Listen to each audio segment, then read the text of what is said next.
وادي عفروتو بيتقدم في الجبهه اليمنى، وادي العرضيه من سعد، وادي مروان فين؟ جول جول جول جول. عملها مروان وعزف اجمل الالحان في الدقيقه 12 من اول عرضيه واول لمسه راسيه على طول، عارفه السكه في الجبهه اليسرى لعماد السيد علشان يتقدم النادي الاسماعيلي مشاهدينا في الدقيقه 12 بهدف مقابل لا شيء. هدف مقابل لا شيء علشان يدخل بقوه مروان محسن في سباق ثابته، ودي على طول محمد اشرف حطتها حلو. جول جول جول جول. يا ولد يا ولد يا ولد.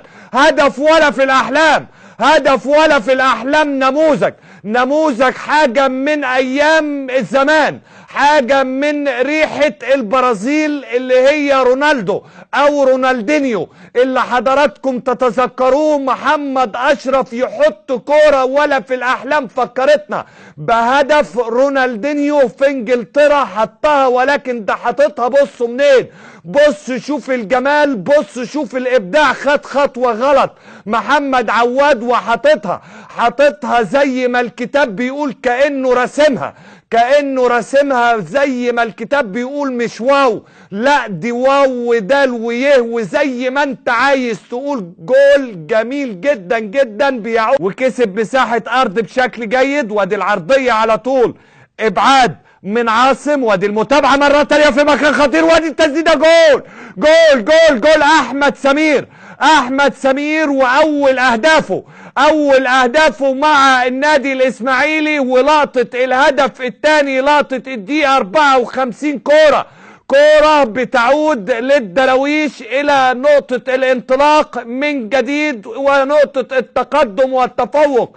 الكوره على طول تسديده بالقدم اليسرى ما يقدرش يتصدى ليها عماد السيد علشان الدقيقه 54. بص شوف الحكايه، بص شوف الروايه. يا سلام يا مروان، لمسه هي اللدغه.